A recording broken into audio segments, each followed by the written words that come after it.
Hello world and welcome back to Real Talk with Rajan where nothing's off limits. You could have been anywhere in the world, but you are here with me and I appreciate that. I am your host, Rajan Lewis. Now, here on Real Talk with Rajan, everything's debatable, so on any given week we can be discussing anything from sports to music to politics. You name it, we'll discuss it. For those who are new to the show, Real Talk with Rajan has a goal of shining a light on the great things that are happening right here in the Low Country, but also abroad to the larger nation. And tonight we have a very special guest, a young lady who really needs no introduction. You can find her on Breitbart. You can find her on You can find her on Sirius Satellite Radio. You can find her on Twitter. You can find her everywhere that she needs to be. She is Miss Sonnie Johnson of Sonnie's Corner. Thank you so much for joining me, ma'am. Thank you so much for having me. I appreciate the invite. All right. So for those for the 5 people on earth who don't know who you are, please introduce yourself to the audience. Well, my name is Sonnie Johnson. If you ask me what's most important to me, I'm a wife and I'm a mother. And those things are the most important things to me. And I host a little radio show on Sirius XM. Okay. So where are you originally from? I was born and raised in Richmond, Virginia. Okay. Richmond, Virginia. And do you currently reside there or have you moved for your career? No, not for my career. I moved because I realized if I stayed, I was going to die.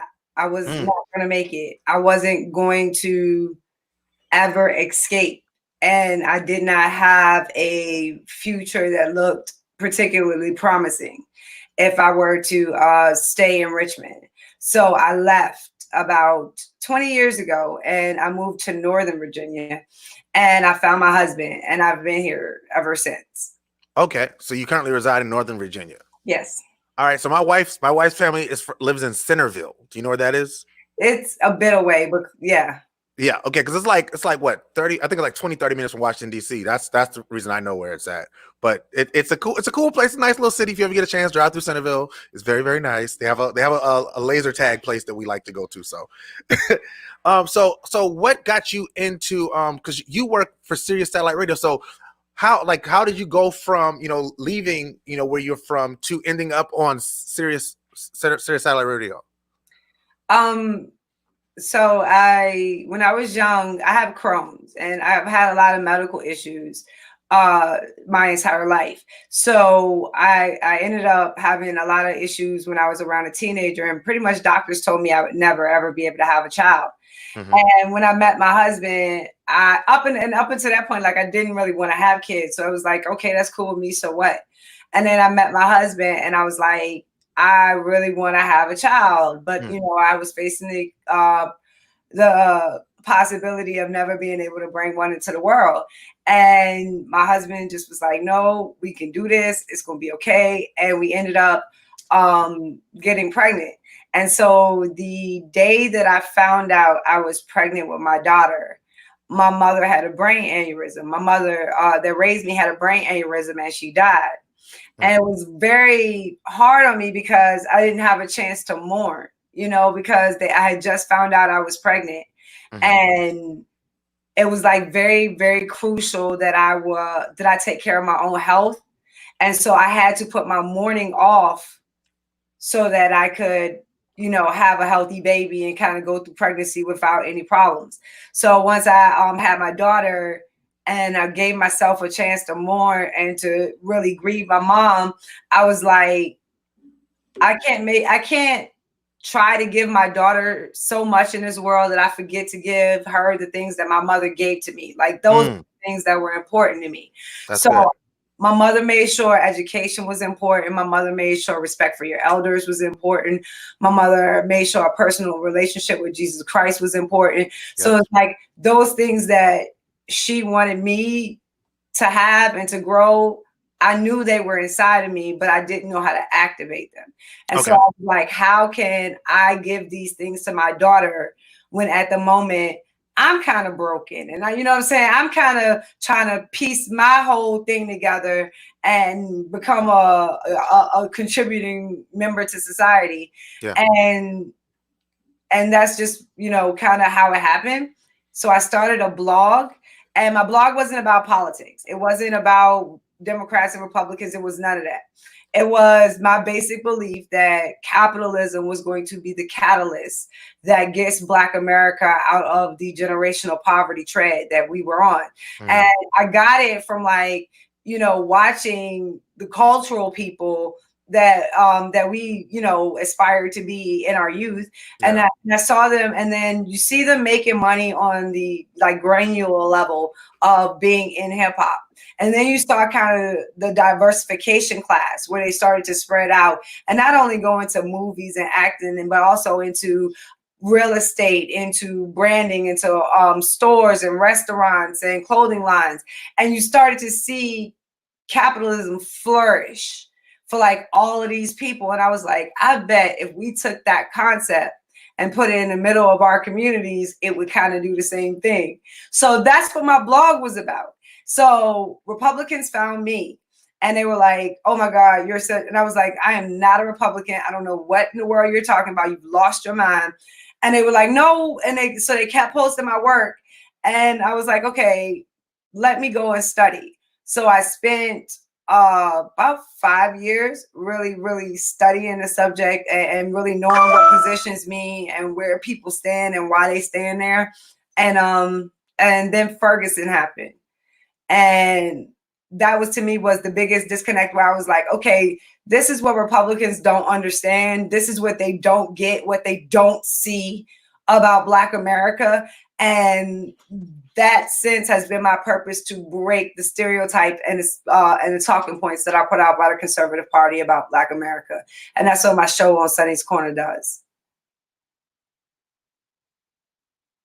You muted. I can't hear you. Unprofessional. Sorry. So I want to start off there. First of all, like I want to, first of all, thank you for that great introduction. That was a great introduction to who you are. It's easy to tell that you do this.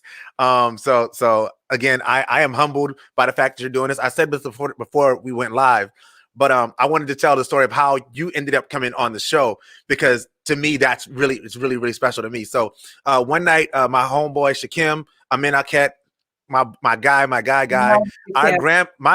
grandma and his mom are actually best friends. So I've known of Shakim for a long time. We didn't actually become friends until we were much older. But I was watching his channel one night, and this lady's on there, and she's talking like stuff I have never heard anybody speak to, you know, what's happening in America from a Black perspective, but also from a perspective of everything that you've been being told is a lie from the standpoint of why support certain things. And so I tuned in, and I like time went by, and I swear it was like 2-3 hours had passed, and I was like, this lady is amazing. So I reached out and I said, Shakim, please tell her I would love to interview her.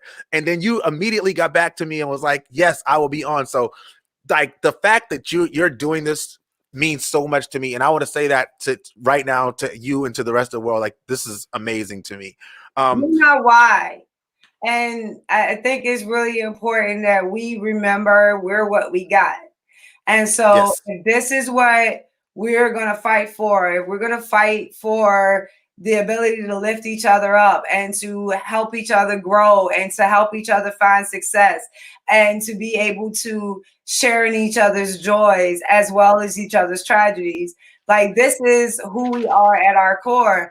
And I would like to see more of us get back to this, yes. so that we can, we can just like remember what's good about us before we even try to save the world or try to save anything else. We can repair a lot of the relationships we have amongst ourselves because of things that didn't even concern us, that had nothing to do with us. We weren't even a fucking part of any, I don't know if I could cuss, but we weren't a part of any of this. We didn't make any of these decisions. We didn't, like, why should we be forced to play on their battlefield, especially when we're smarter, especially when we're quicker, especially when we know how to tactically maneuver better. Like if you look at it from a standpoint of saying, okay, this is what was done to us. Okay, I can get with that. But my next question to you is, how do we strike back? So if we know these things were done to us and we understand exactly how they did it, we understand exactly why they did it, then our next move is not to bitch, moan, and cry about it. Our next move is to, okay, let's re-engineer this. Let's get it out. Let's take it back and recapture what made us strong, made us economic beacons after the Civil War era, when we were fresh off the damn plantation. We have it in our DNA to be the creators of greatness. And when we start to remind each other that that's the case and actually have each other's back when the moment comes up, I think you're going to see a lot of the crab in the barrel mentality start to disappear, because this just feels better. You know what I'm saying? This just feels good to me. So I would rather be in this space any day of the week. So when I have the opportunity to talk to anybody that really wants to have open and honest dialogue, I'm down for it, because we have to start healing ourselves. Absolutely. Foremost. And like, that's one of the central tenets of conservatism, is the idea of the individual. So first and foremost, you heal the individual, and then we heal our individual relationships with each other, because those are going to be integral in anything we choose to do after that point. Absolutely. So let's talk about, being a conservative, because you said you're not a Republican, but you're a conservative. For those who don't understand what that means, could you please explain that to the audience? Well, okay, so the first step of conservatism is, like I said, the idea of the individual. So basically, I line that up with 4 kind of pillars, and I think that once you kind of know these pillars about yourself, you have a good understanding of who you are as a person, and then therefore you can kind of figure out what you want to do next with your life. So I call it WHWD. So it's what would, in my case, hood, hip hop, and history. He God. And what would these things do? What would these things do to any situation? So I make sure God is first and foremost in the center of my life, but I don't argue about religion. You know what I'm saying? Like, I'm not going to fight with you. It's more with me, a personal relationship where me and God try to maintain it with each other. And that's how I'm going to roll with it. So I don't pretty much like to argue on the basis of religion. I'll leave that to other people. But if you want to testify and pray with somebody, I'm a good person to call. And then the next is hip hop. I that is my culture. I love it. It made me who I am. I would not be a conservative if it wasn't for Jay-Z. Like when Jay said, your single was 99 cents, mine was $4. It was the first time in my entire life that I stopped and wait a minute, why would, and like, you going into the record store, you're buying it, and you know the difference, that there's a difference in price. But when was the first time you asked yourself why? And I was like, that was the first time I asked myself, like, why? And then you start to think about things like branding, you start to think about supply and demand, you start to think about quality of product. All of those things are basically capitalism. That's all it is. And once you realize it in those terms, then you know what I'm saying? It's like what we have been inherently doing, most of our lives, or at least shooting for or trying to attain. So that's like a crux of who I am and what I do. And then history is very, very, very important to me. You cannot know where you're going if you don't know where you've come from. And so it's very, very, very important that we understand in historical context our history and how we got here. So when people are asking questions about, say, like systemic racism, you can have an honest dialogue about the truthfulness of that statement and its implementation and how it got here, instead of just saying it doesn't exist because you don't have the historical knowledge to be able to stand in a grown-up conversation with people that don't have pineapple IQs. So it was hood, hip hop, hood was the other one, is the last one I missed. And that's your community, because all of it is neighborhood. We just took the neighbor part off. So if you put the neighbor back, it's just a neighborhood. And so what did you learn from your neighborhood? Like, what did you get from the people that were around you and surrounding you? And I was not surrounded by pleasant people in my growing. I was around the drug dealers and the drug addicts, and you know what I'm saying? Mm-hmm. Not the best.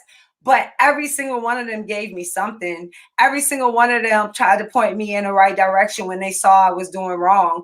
Every single one of them tried to reason with me that there was something bigger and better in life that I could attain, even though they themselves could not get there. And so every single one of them is a part of who I am and why I am and the way that I function.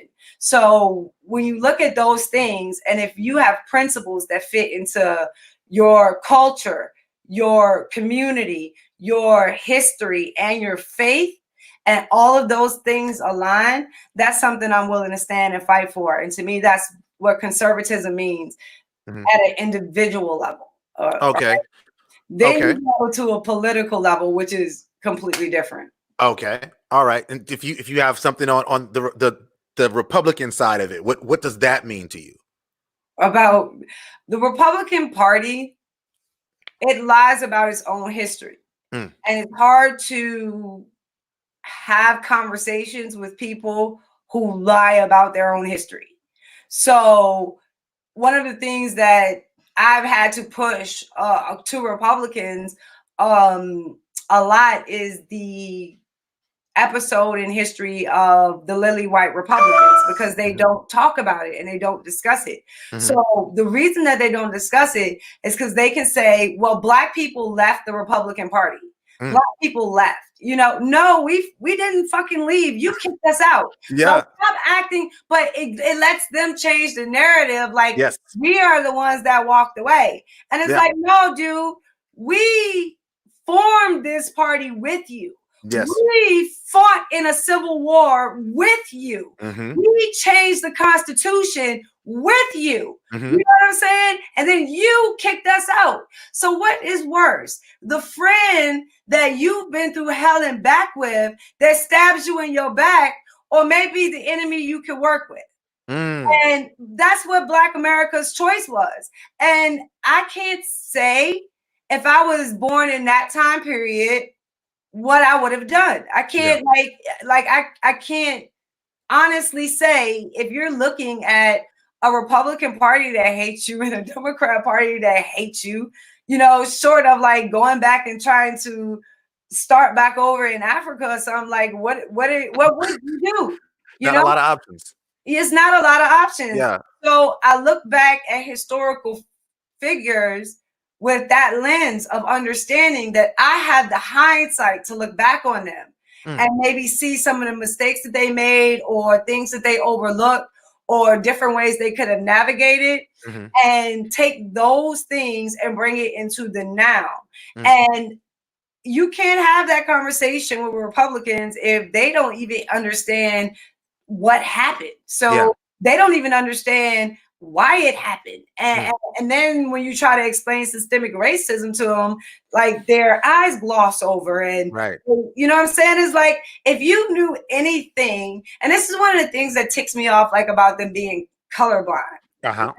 And we're all Americans. Well, if we're all Americans, then you should know this history. Yeah. So why is it that you know all the history of Washington, you know all the history of Lincoln, you know all, you know, but when it comes to, do you know the history of a Booker T. Washington? Do you understand the flag changing over Tuskegee and what that meant towards the WEB? So like, do you understand? You don't under. So why the hell are you talking about anything related to Black America if you don't even understand where these things started and what materialized behind them, because you can't be honest about your own history? And that's where kind of the struggle is. But then if you look at it, you realize that they have had the same repetitive talking points over and over and over and over and over again. And they get it honestly because the current class of Black Republicans doesn't tell them the truth. You know, they just want to go along with them, and they meld together. They see, and I don't see eye to eye with them. You know, and there's always friction with us because I'm like, this don't feel right. This isn't sitting right with me. And they don't like it a lot when you ask questions. So that's a perfect segue to where I wanted to go next. Today, you spoke at the White House to President Trump, and a group of I won't say other, a group of Black Republicans, and I watched the video, and I just want to say I'm so glad you were in that room, um, because of the Black people that were in the room, you're the only person that actually spoke to the issues, without it being a compliment fest, if you will. You literally try to give actionable items. So I want to talk about that from two standpoints. One, I want to ask. So first of all, is that the first time you've spoken to the president? Yes. Okay. All right. So okay. Oh, this is gonna be good. Okay. So what was that like, just to be in that moment and to be able to speak to the president? And then I'll go from there. I don't care. I speak on behalf of the Black community, so I don't care who I'm sitting across. I will speak in a voice that I know and what I think to be true and real from my heart. And who is sitting across from me or beside me is never going to sway that. Mm-hmm. Yeah. So it was just another day in the office, which is great. How did you feel listening to the other people who were speaking? I love the First Amendment and free speech. That's how you felt? I'll dig a little deeper myself. When I was listening to those gentlemen, and I use the term gentleman because that's the term I use. I don't like call people names and stuff like that. When I was listening to those gentlemen, I felt like they felt so honored to be there that they didn't want to blow their chance of being able to come back. So they said what they said. I felt that when you went in there like, I don't care if I'm invited back. I'm going to say what I need to say because it needs to be said. And it needs to be said on this platform. And I don't know the gentlemen's names, but it just seemed like a whole lot of, and this is the problem. And when we talk about like Black conservatism, we talk about Black Republicans, I think a lot of Black conservatives like yourself aren't seen because the people that we see are the people whose names I won't use because I don't give them a platform to be relevant in my space. But the people who just feel the need to constantly compliment the president for everything that he's doing and to not identify the things that he's doing that he could improve on. They'll say, "Oh, well, everything isn't perfect, but we can work on it." But they won't say what the things are that the president actually needs to improve on. And like, what do you think about that part of it? I love the First Amendment. No, you have to make a choice. Yeah. And I made my choice. And my choice is going to be my community. Yeah. And I'm going to advocate for my community. And there are great people on the left that are trying to bring reformation to the left. So like one of my favorite on the left is Tesla Figaro. And I love her to death.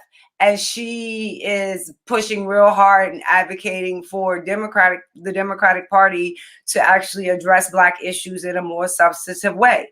And I want to be that on the right so that you have politicians fighting for your vote. Like you have the best ideas being presented because your vote is coveted. One of the most things that is one of the most disgusting things to me is the people that get pleasure off of Black disenfranchisement of voting, not because of something done by government, but because you feel like nothing is ever going to change. So if I vote, nothing is ever going to, it's still not going to change. Nothing is going to be different if I vote. So why should I vote? And people who have grown up in generational poverty, that is a legitimate question for them to ask. And we can't be so malice in our own ideology that we can't pause for a minute and be like, hold up, very relevant question. And think about what that means. Yeah. And if there is no choice at the local level, nothing is ever going to change. I mean, the only change you're really going to get is from it being bad to going worse, because you're not given an option. There isn't give and pull. There isn't a reaction to ideas on a battlefield where people are allowed to actually look at them and say, you know what? Instead of giving government more power in this area, there is a community way that we can do it that cuts the system out, and therefore there's no systemic racism. We can cut the entire system out of this and be able to function in a proper way that fits our community. But if every single response that is given to you is, okay, well, let the system solve this if we give it another $5 billion. We'll let the system solve this if we give it I thought you said the system was broken. How in the hell is feeding it billions and billions and billions of dollars going to change it and fix it? It's not. So what we need to do is offer another system.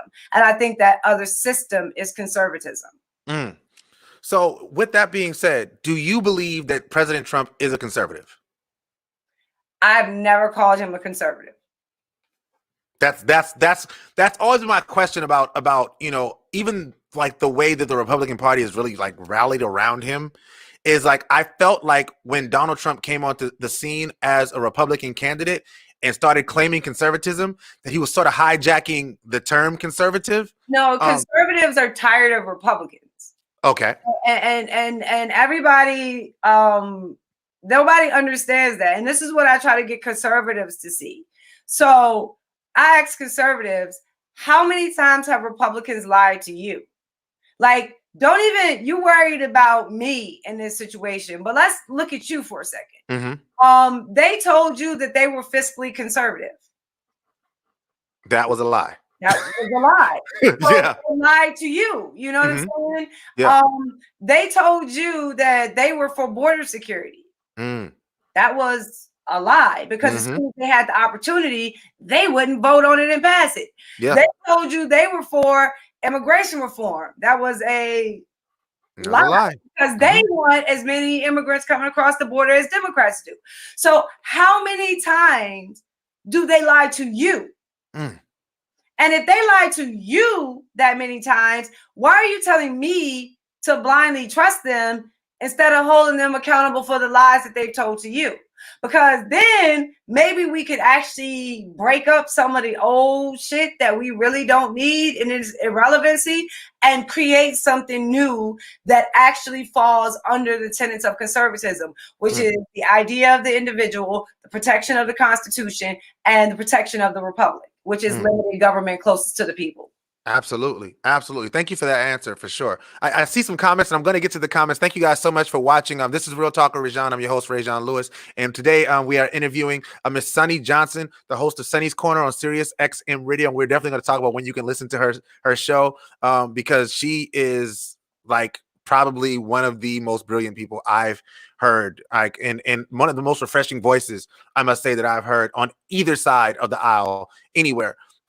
She speaks to things in a way, especially when you talk about African Americans in our nation, that you don't hear a lot of people talking about, especially a lot of the talking heads that get a lot of the limelight. So I wanted to make sure that that I brought her on to talk about that today. So we have a question from Ms. Kimberly Franklin, and I want to put it on the screen. It says, what can we do moving forward to repair the racial divide? Can it be healed? She says, I'm white and I'm asking. Yes. If you listen to Sonnie's Corner, there's a lot of my callers, and I have a mostly white audience on there. And we have very, very tough race conversations on my show. And one of the things that I say is, we're going to argue, not to say we're always going to agree. We're going to argue, we're going to go and we're going to butt heads, and then we're going to come back and we're going to do it again next week. Because that's where the honesty is. The honesty is, and you not taking everything so personal and holding on to it like it is, like, becomes a part of you, and just saying, okay, I didn't win this argument this week, so let me come back from it at a different angle next week. And that's what I'll do. I'll come at it from a different analogy, or I'll come at it from a different way of looking at either the Republic, or looking at the Constitution, or looking at some historical fact that brings it into relevance, or bringing in some kind of cultural knowledge where people are not aware. Like, one of the things they say, we never talk about Black on Black crime. And I'm like, you never listen to hip hop. You know? Like you never listen to us because there's a internal fight in the culture about kind of moving away from the drug materialism and that sector to more of group economics and the marathon continues Nipsey Hussle style or Jay-Z with a 444 legacy. You know what I'm saying? So like there's an actual conversation happening in hip hop about what side of the culture should win. And that has a lot to do with looking at ourselves and asking why are we killing ourselves? Why are we killing our brothers just because they have on a different color than we might have on? Why do we how much pain do we have that we can see this and not like really freak out and really become numb to it, and so numb in a way that we don't fight for the things closest to us as vehemently as we should. You know what I'm saying? And if you just look at, and I'm making a bigger context of it, but you know that internal fight in the culture is actually taking place. But if you're not immersed in the culture, if you're not soaked in the culture, then you don't know that. And you speak out of the side of your ass when you talk about things that you don't know. And that's where you see a lot of, especially of Black Republicans, that's where their disconnect is, because rather than having the historical knowledge or having the policy knowledge or having the ability to think outside of a talking point, they just regurgitate. Yes. You know, and one of the things that they regurgitate is that the culture created this. And I'm like, that is bullshit. The culture is trying to tell you what's going on. The culture is your guide to Black America without the gauze of liberalism, without progressivism, without Democrats. They cut all of that shit out and let you see behind the screen of what it actually looks like, that, you know, what it actually looks like to grow up in some of these areas. And if you're saying that you can't listen to it because it's so violent, it is so, you know, whatever other adjective they want to say about us to demean and dehumanize, then what the hell do you think it's like for us to live in it? And if you can't have no understanding of what it's like when you kick into survival mode, not thrive mode, not we're all America mode, not colorblind mode, but simply survive mode, you know? And, you know, if you don't understand it or have that connection, it's pretty hard. So one of the things that I always tell white people is like, talk to us. What is like the harm in talking to us? Like, you really believe the stereotypes, like you really believe the talking points. And they'll be like, well, I saw a Black man and I went up to him and was like, you gotta get off the planet. And I'm like, are you fucking no, wait a minute. You went to a grown ass man, insulted his character and his intelligence, and thought that somehow that was going to spark an intelligent conversation. You really thought about that before you did that. You know what I'm saying? Like, no, you didn't. You didn't think about it. You rushed right to what you knew felt familiar to you. And you grasped onto it. And that's what the talking points are. That's what the stereotypes are. So it's like I said, that has become my mission to break that and to just decimate it as fully and completely as I possibly can. Absolutely. Absolutely. Thank you for sharing that. Again, Sonnie Johnson, Sonnie's Corner, Sirius XM Radio. My name is Rajon Lewis. This is a Real Talk with Rajon. This episode is brought to you by Science to See. If you have any custom design needs, please go to www.sciencetosee.com and use the custom code for this month, Real Talk 2020. It's on the screen below. All right. Moving on to the next question. So, talking about everything that's going on in this country, you just touched on a very specific issue that's going on right now. We're talking about the protests. We talked about the George Floyd. We talked about the Ahmaud Arbery. We're talking about the Breonna Taylor situations. From your perspective, how do I want to ask this question? What do you think of the conservative response to what's happened in terms of the protests? That's what I'll ask. Yeah. It's predictable. Okay. It's exactly what happened in Ferguson. Well, actually, it's really not. If you remember Ferguson, they went batshit on Yes. Ferguson Yes. and Baltimore, and I was like, oh, like you got to see people who said they were beside me, and you got to see them take their mask off, and you're like, oh, okay, got you. And it makes you reevaluate everything, and everyone, because you try to be fair, you try to give people the benefit of the doubt, but it's only in times like that where you see the real of it come out, their real personality present itself.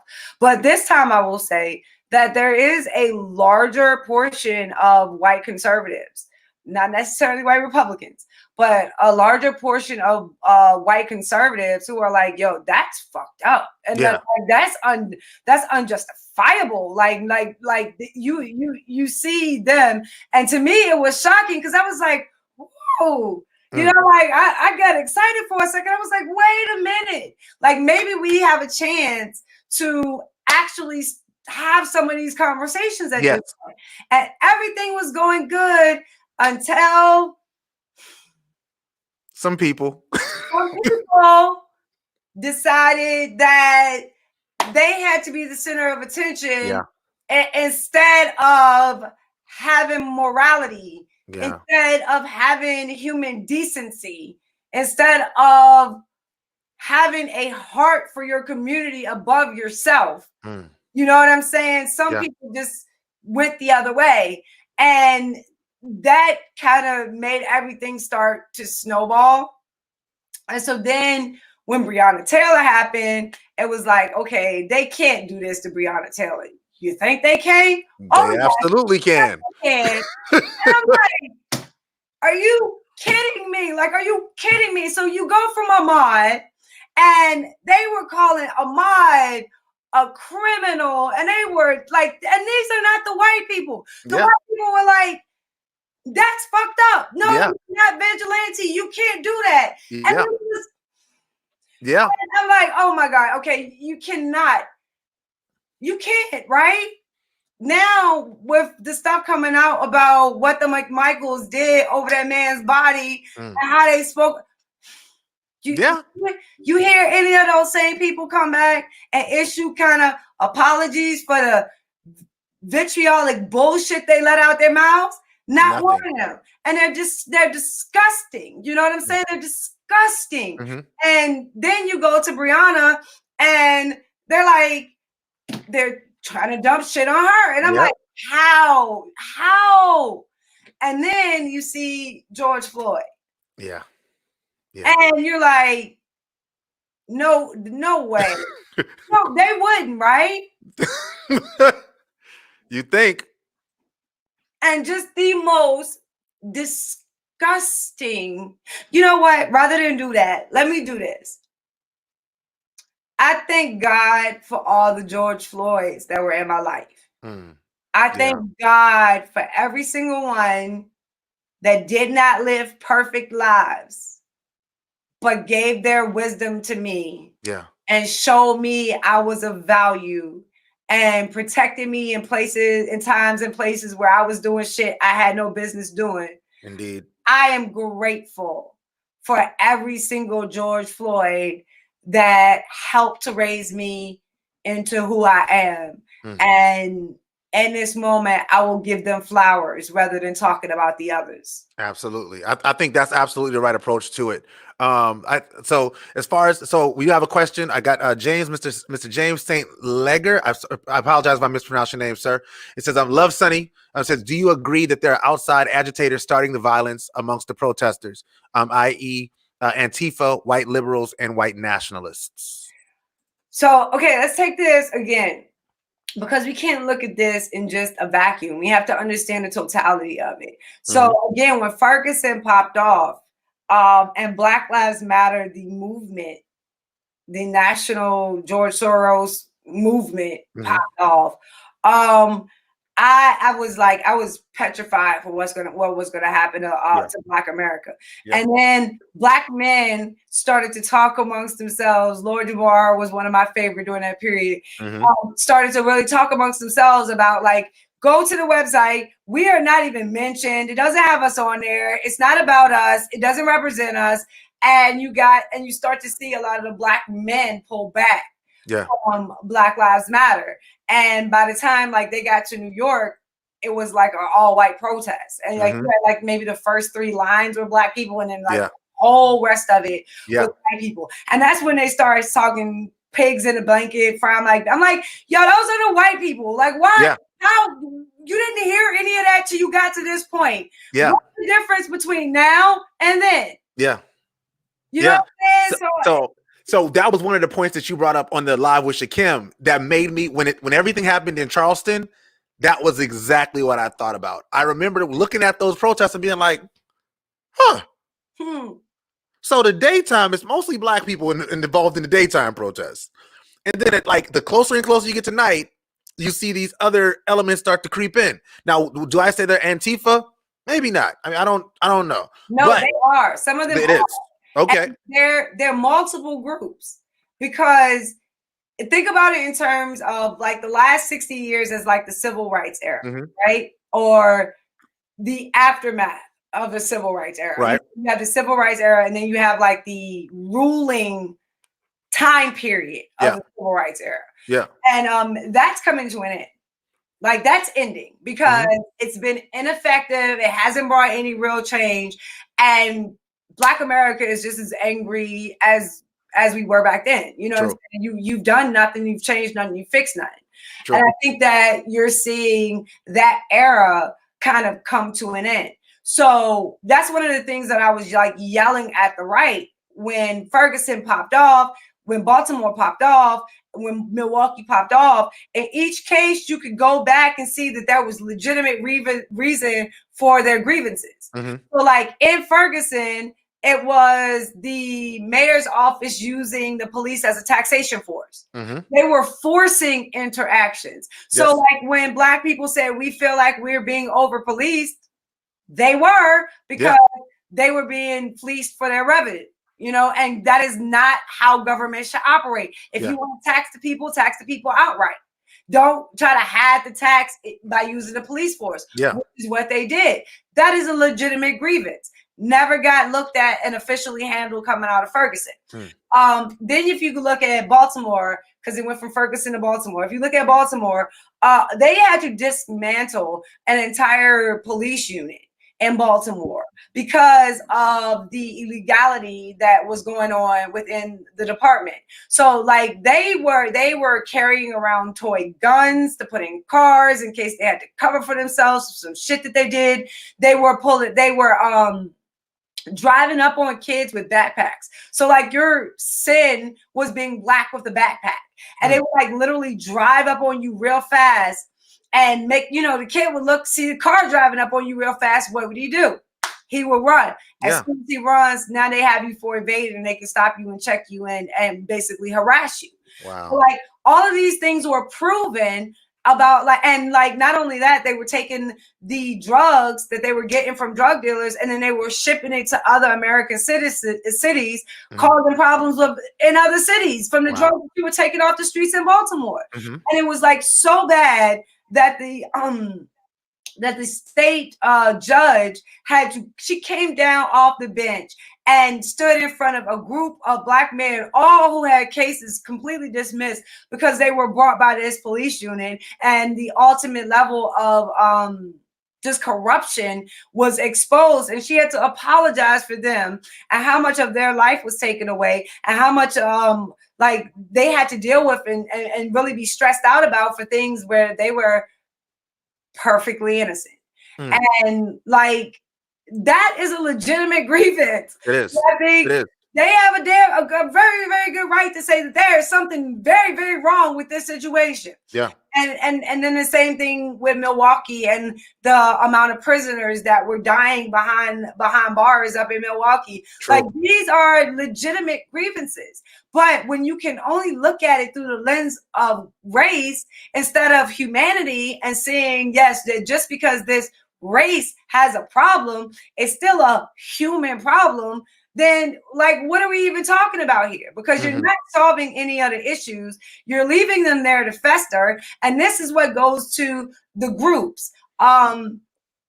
Black Lives Matter, the national organization, I think is terrible and is not for us. It is not fit for us. It has nothing to do with us.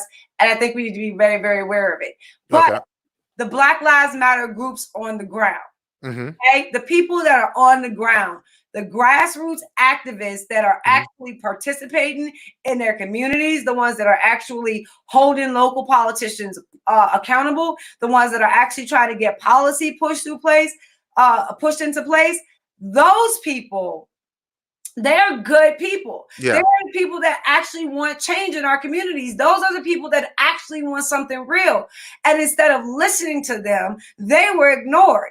And they were ignored by Democrats because Democrats became Trump deranged syndrome and Russia, and they couldn't get, they were all focused on that. Yeah. They wasn't listening to Black Lives Matter. Right. And of course, the right was ridiculing them and belittling them. But they were the ones that were on the ground actually doing the work. Yeah. You are building an the right builds organizations that tells people to leave their homes. These people are building organizations that say, no, let's build our homes. Yeah. And you're going to tell me to listen to the ones that tell me to cut and run, as opposed to the ones that's like, we going to stay and fight? No, I'm going to take the we going to stay and fight every day of the week. But nobody listened to them. And I can't reach out to them because of who I am and what I can, and I have some connections, but we don't politicize them because I want them to be able to operate without having to deal with the bullshit that I haven't broken yet. I can't, absolutely. So I don't want that to affect the actual work that they're doing. And they're doing really good, beneficial, substantial work on the ground to improve their communities, and they should be applauded for that. And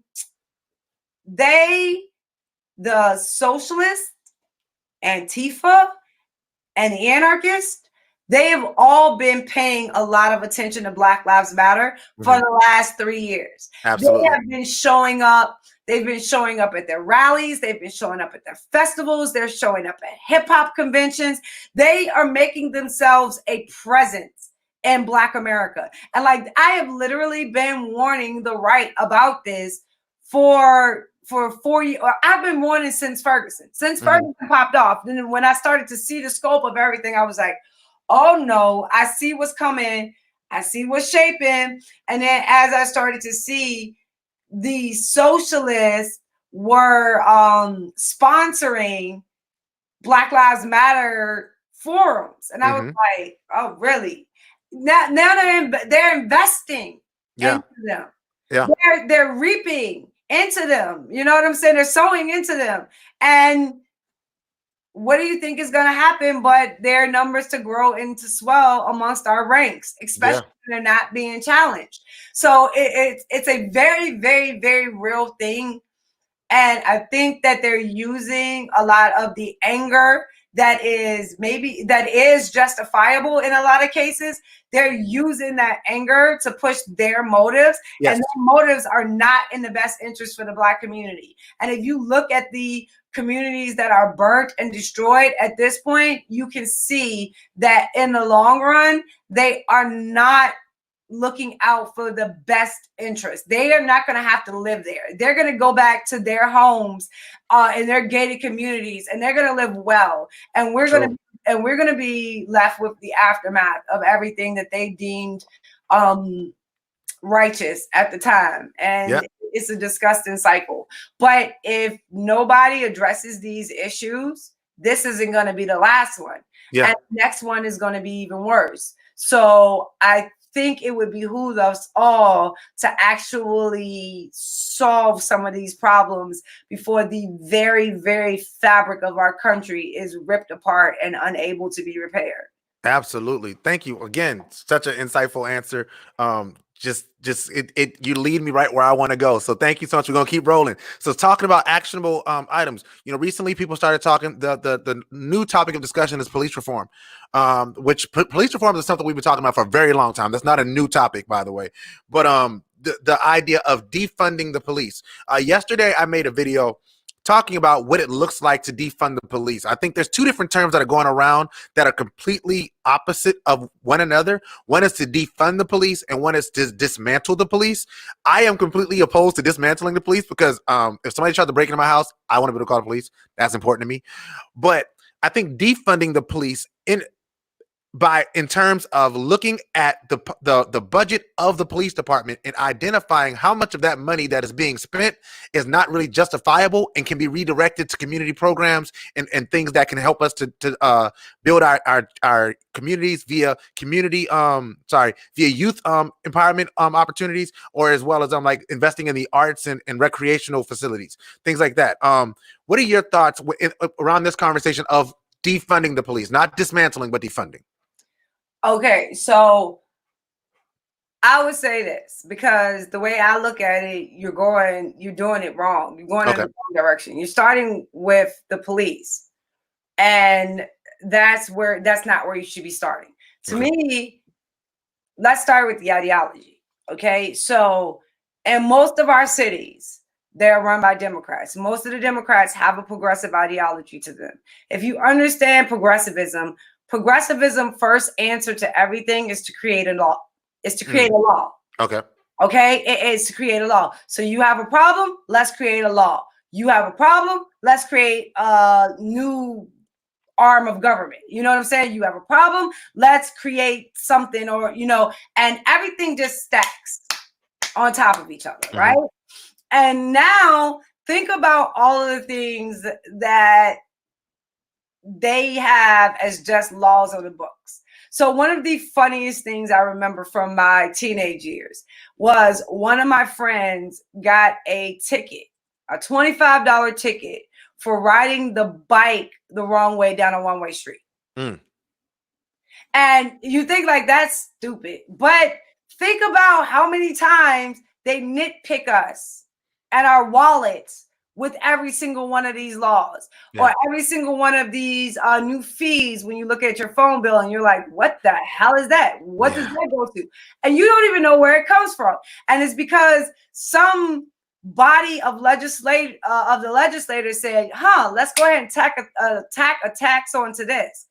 And then it just appears up on your bill and you have to pay it. And you're like, what the hell happened? Like, just in so many different caliber ways, they nickel and dime us into these massive government spending projects. And then they say, okay, it's not working, so let's pass a law to punish the people that it didn't work for.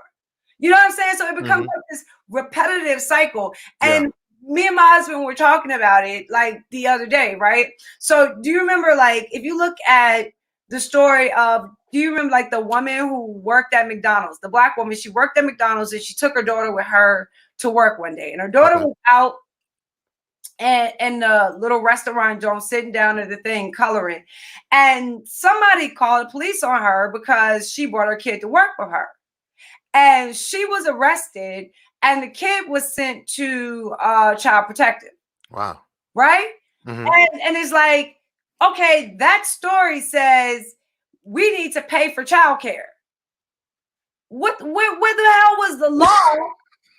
Well, you're not gonna even talk about the fucking law, right? And then you're gonna take the kid away, and then you're gonna, like, shouldn't we start with the law before you immediately go to how much money we could spend?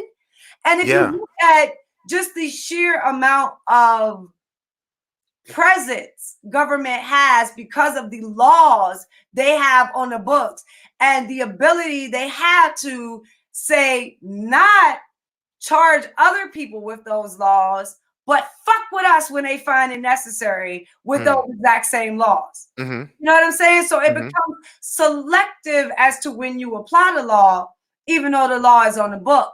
Yeah. And you see a lot of that in the criminal justice system, Yes. as far as which cases lawyers like to bring up in certain aspects because of what they're trying to get across. Yes. You know, so everything is used in terms of manipulation, and everything is used in terms of playing into the system, instead of us just pulling back and saying, hey, wait a minute. This whole fucking system is just fucking stupid. Like, if you didn't fuck with the lady in the first place, then by the time she got her check at the end of the week, she could have squared things up. She could have got, you know what I'm saying? Now, look how bad of a situation she is because you were in such a rush to help her. You know, and no Republican is going to pass that dumbass law. So when you say it in like, well, they don't treat white people like, no, Republicans would have never passed that dumbass law. Yeah. And that's what you need to start understanding. If you want the dumbass laws off the books, then that should be something that you start to shoot for. And as you get those laws pulled off the books, guess what?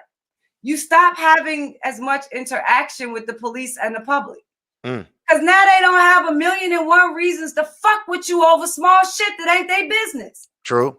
And now you get more to a balance of what looks like liberty instead of having a progressive cop's boot on your neck. Yeah. Because the cop can only do what the law allows him to do. So if you give him 1,000,001 laws to choose from, he can pick one of them 1,000,001 laws to fuck with you. Yeah. But if you give him a set of, say, 10 that he got to stay within, then it becomes a whole different avenue with how you respond and interact with law enforcement. And then you don't have to defund the police because it shrinks itself. Then you can decide about where you want those funds allocated. But again, if you're going to do that, make sure you're sitting on a city council. Make sure you have advocates within your mayor's office. Make sure you are aware of what is happening so these people aren't siphoning that money into their friends and their families. Right. Because, like, you want to say, okay, we're going to use this for childcare or to improve childcare system. Do you remember when grandparents used to watch kids? Right? And so grandparents will watch your kids. Grandparents would charge you $50, whereas you go to put them in daycare, it's $125. So you got a huge discount on what you had to pay. Your kids are with grandma being raised properly. You know what I'm saying? It was a system that helped us maintain our family unit and to keep us raising our own children within our circles, right? So government comes along and says, no, you can't do that anymore because you don't have the right number of bathrooms, or you don't have this or that or this. Yeah. They come in and pass all of these laws and all of these regulations that makes it impossible for grandma to be like the daycare provider for your kids. Yeah. Now grandma doesn't have that extra funding that she was getting from babysitting that helps her stay above poverty when she's on Social Security. And your kids are being raised by complete strangers, and you don't know when they plucking them upside the head. Thank God my husband allowed me the ability to be a stay-at-home mom and actually raise my kid. It was the best, the best gift he could have ever gave me.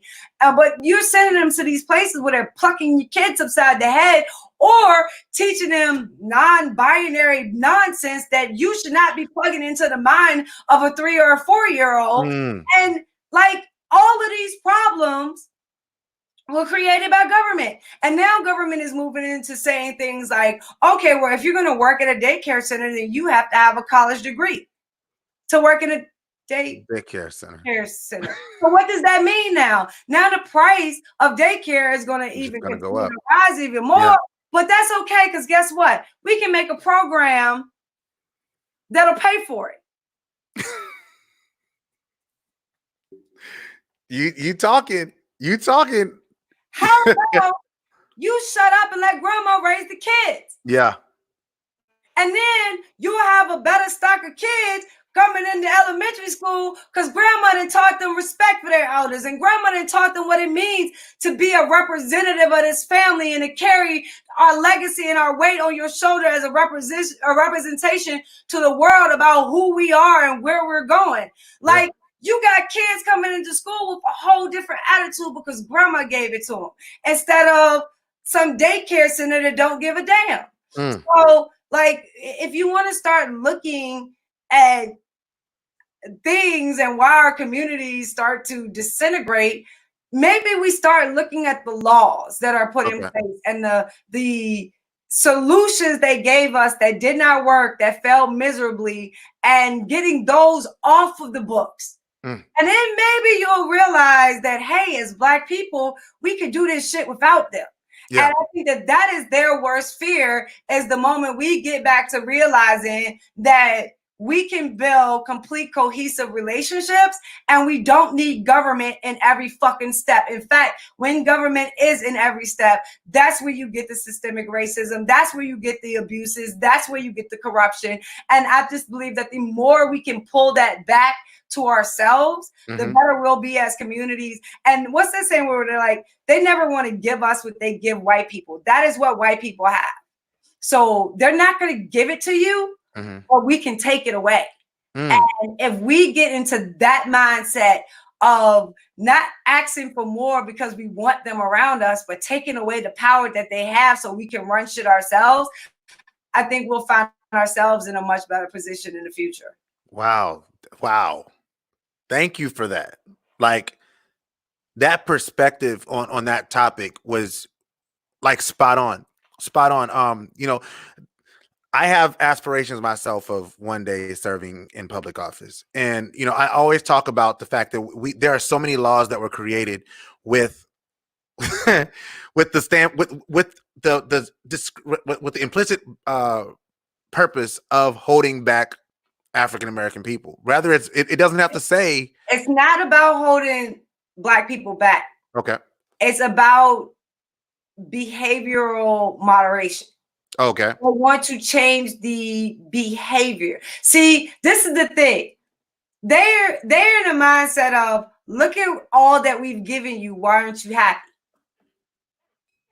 That's what Democrats are, you know, and Republicans, they're like, well, fuck you. But Democrats are like, look at all we've given you. Why aren't you happy? Why aren't you happy? And we're like, you gave us public housing. You gave us shitty schools. You gave us, like, what do we have to be happy about? Yeah. And that's where you see them coming from. They're like, okay, so what can we do to make you happier? Like, no, don't ask me what can you bring to my slave quarters to make it better.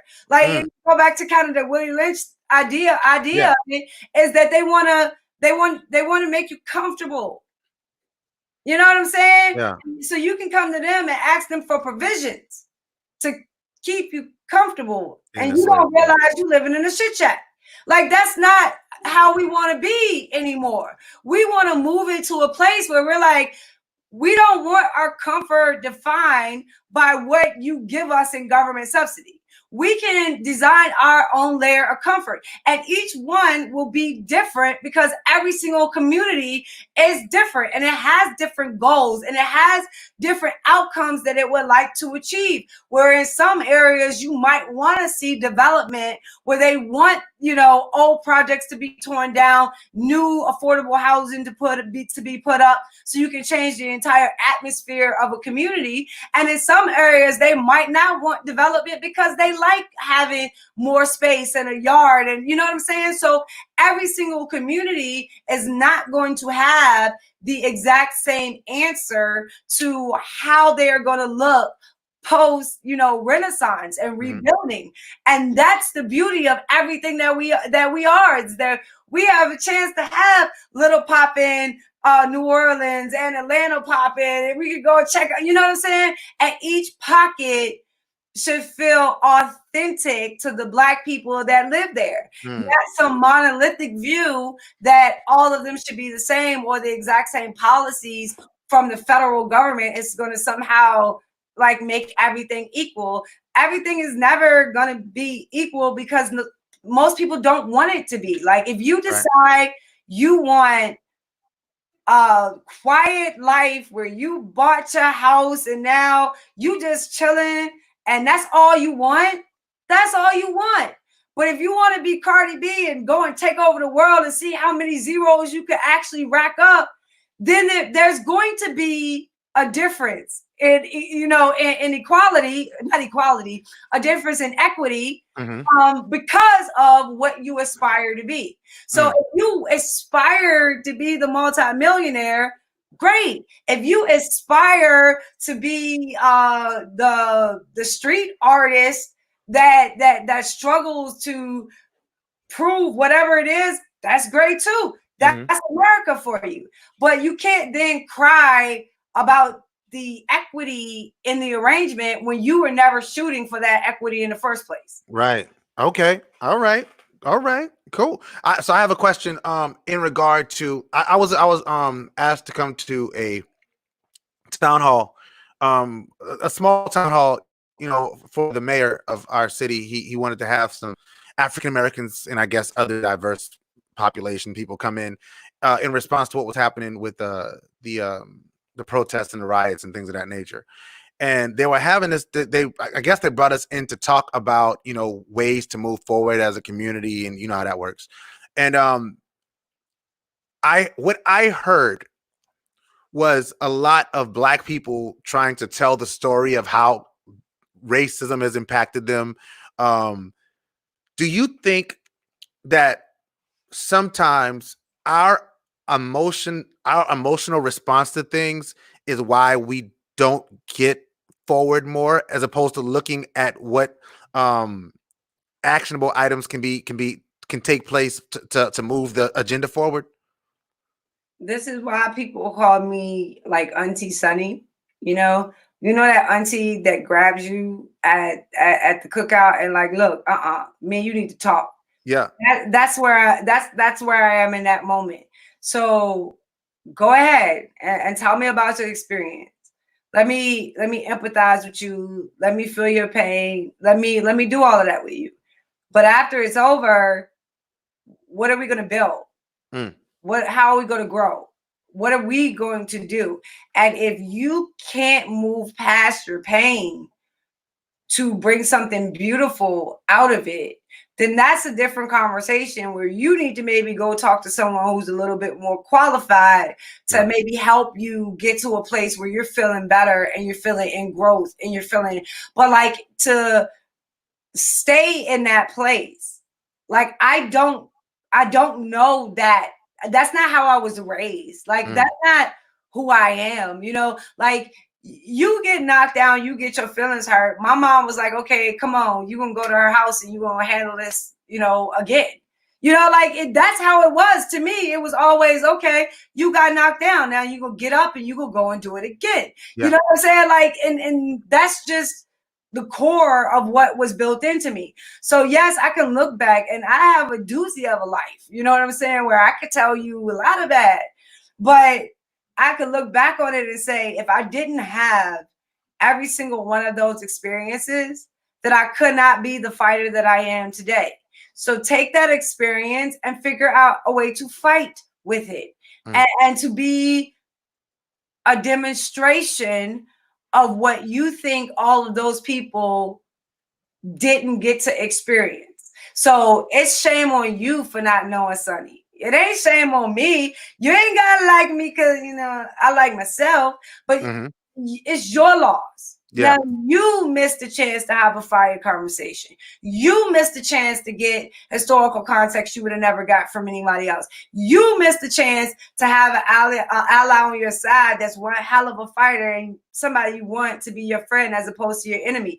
You gave all that up. So what the hell am I supposed to do crying about it? No, I'm going to come and I'm going to talk to you, and me and you will build something. And then I'm going to go and I'm going to check on Shakim in a minute, and me and him going to do something. And I'm going to build with the people that love me. And I'm going to make sure that every single bit of light that I have, I share back on to those people. And if you choose not to be one of those people, then sit back and watch me work, because you damn sure can't stop me.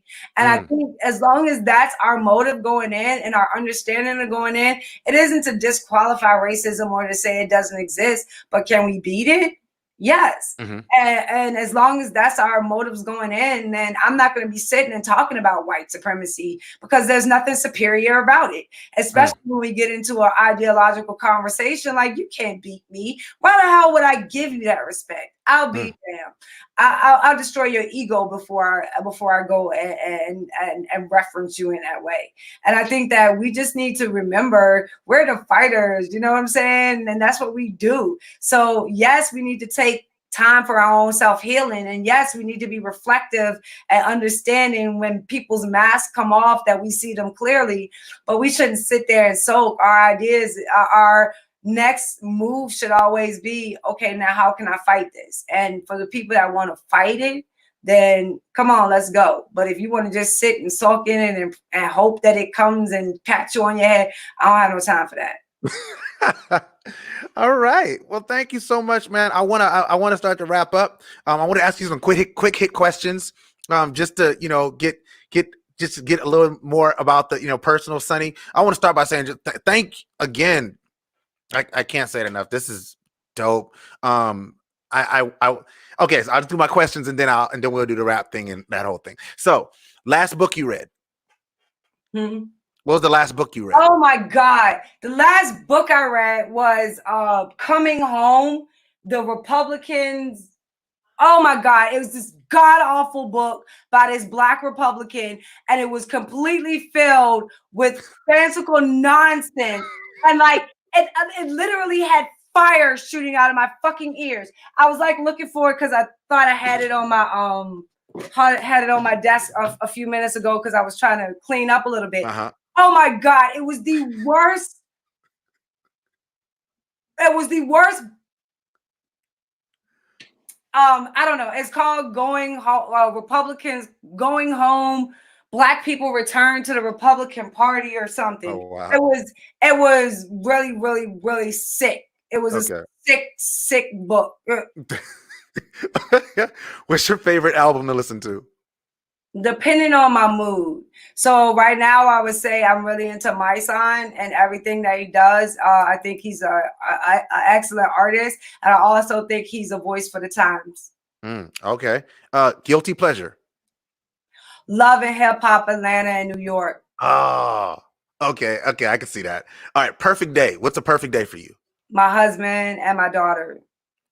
Nice. Favorite snack? Snack. Dependent. I'm not a snacker. Like I said, I have Crohn's, so I'm really, really selective about what I can eat. But if I get the chance, I'm like, I love crab legs and potato salad together. Okay. That's my shot when I'm like, I want something. It's crab legs and potato salad.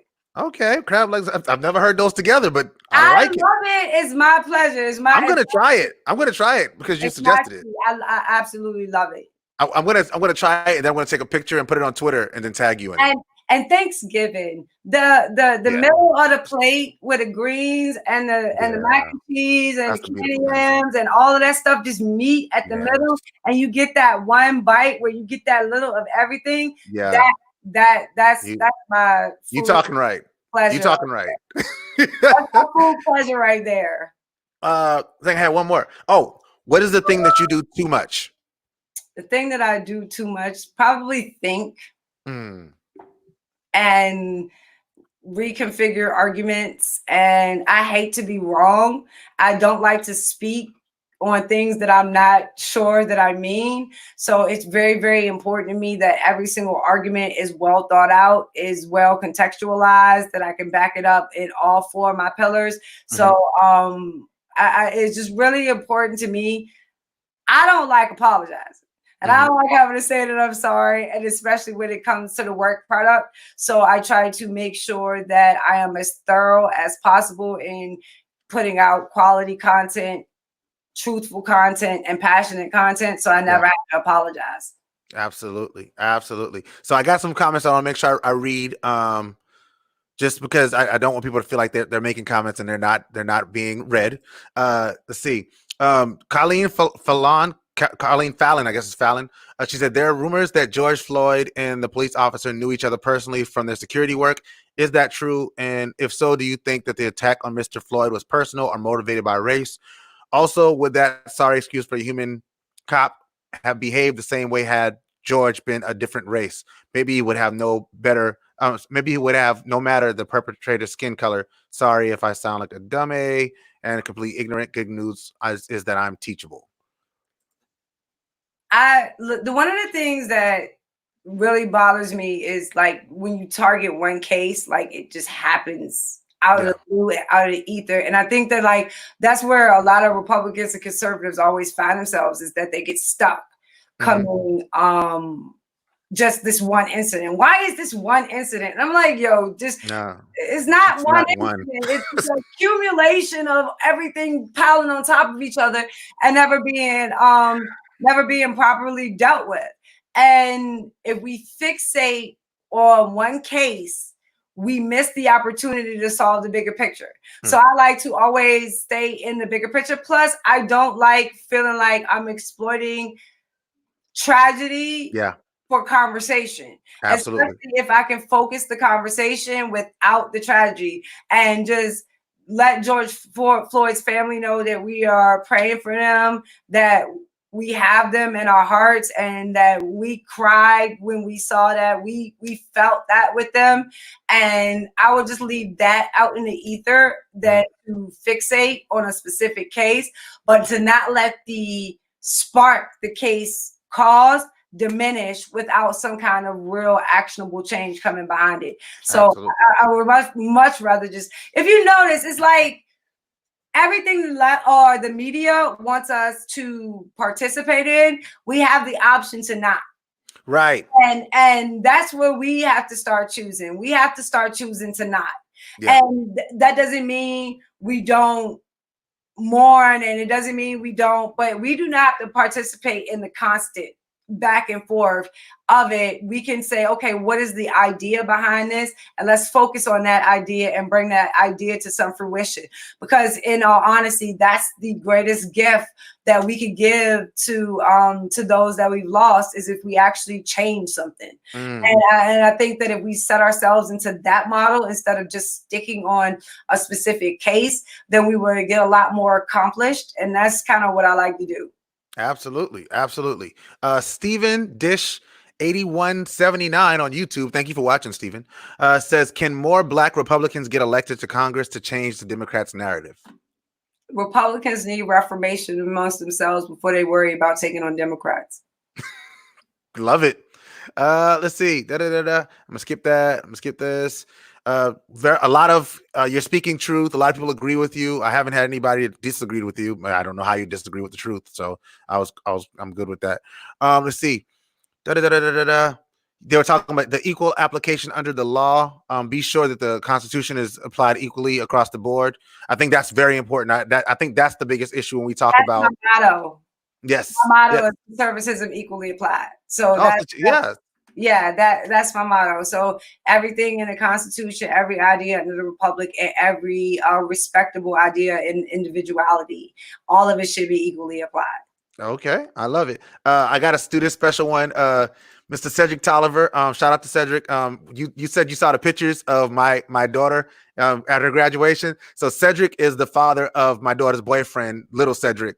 And they were the ones that were in the pictures with us. Together. Yes. Oh, so beautiful. Congratulations to your son as well, Cedric. Yes. Y'all have me geeking out, smiling at your pictures. I love it. I love it when you share joy, and like I said, we can celebrate each other. I think that we need more of that. And so to both of you, I really did get a very, very huge smile out of watching the joy of y'all graduating children's. Oh, thank you. They are. Yeah. So 15. So I have 2 more years, and she's going to be graduating. Yeah. So. Yeah. That's 15. Yeah. So have you hit the hard years yet, or is it still cool? I'm really blessed. Okay. I'm really, really blessed. I have an amazing daughter. The only thing is she's a lot like her mother. So the mouth. Yes. You know, but I encouraged it. So now I can't punish her for it. You reap.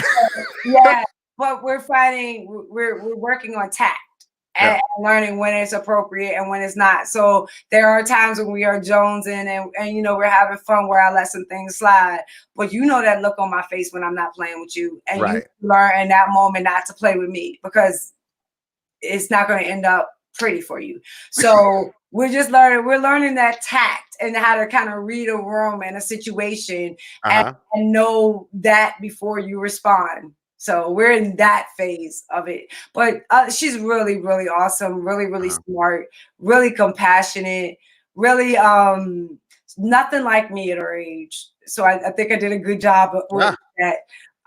And yeah, I'm just so blessed to have her. She's amazing. Yeah, that's dope. My kids, we have 5, and like each one is so different. So like I can't do one that what works with one does not work with the others. Not at So you all. have to really know them to figure out. And my Vari girl, she's special.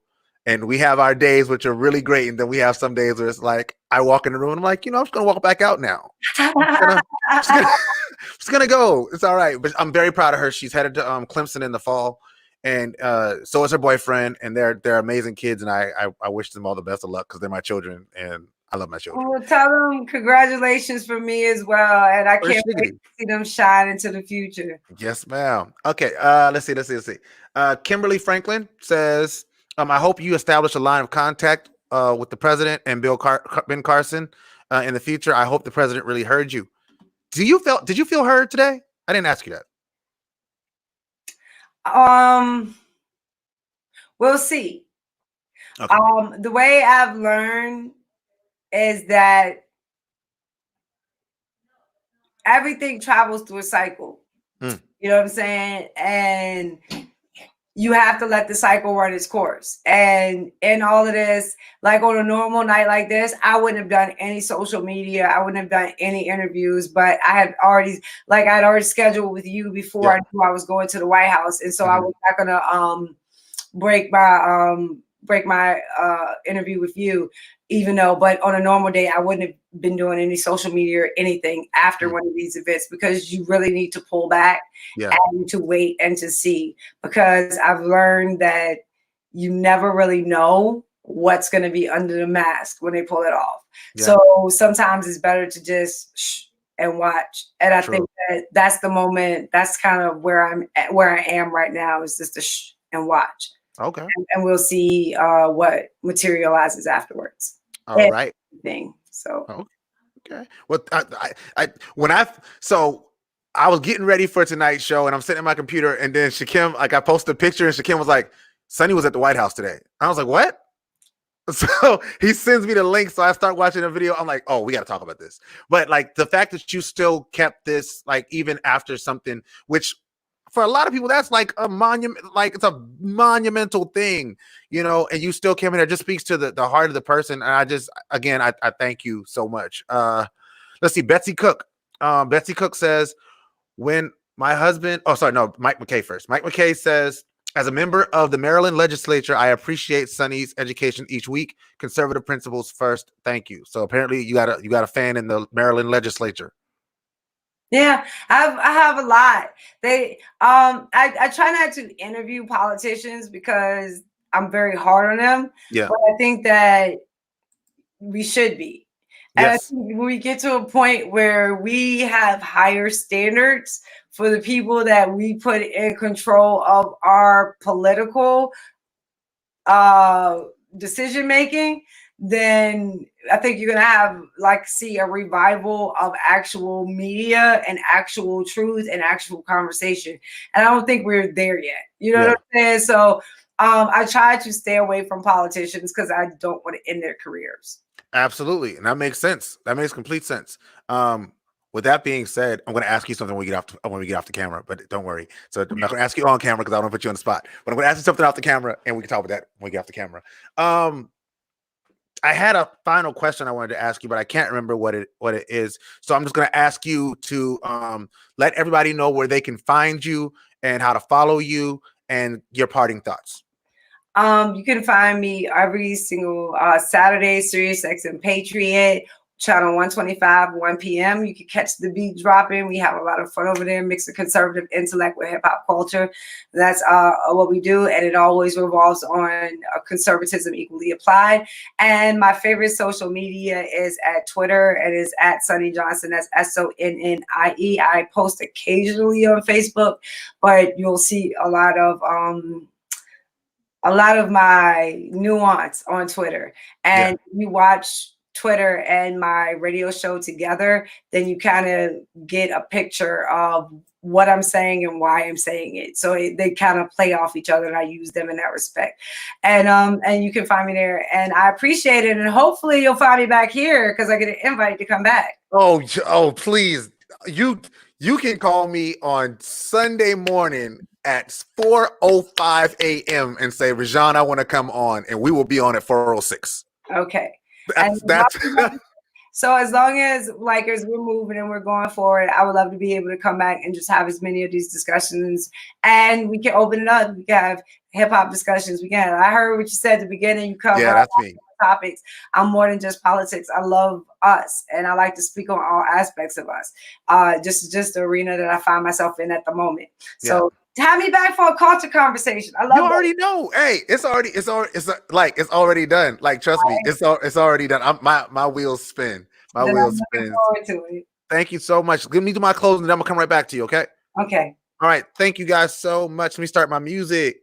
All right. Thank you to Sonnie Johnson, Sonnie's Corner. Please, man, if y'all like this episode, please give me some likes or something like that. I don't normally do the give me the thumbs up, give me the hearts thing, but could y'all do that? Because this is a really dope episode.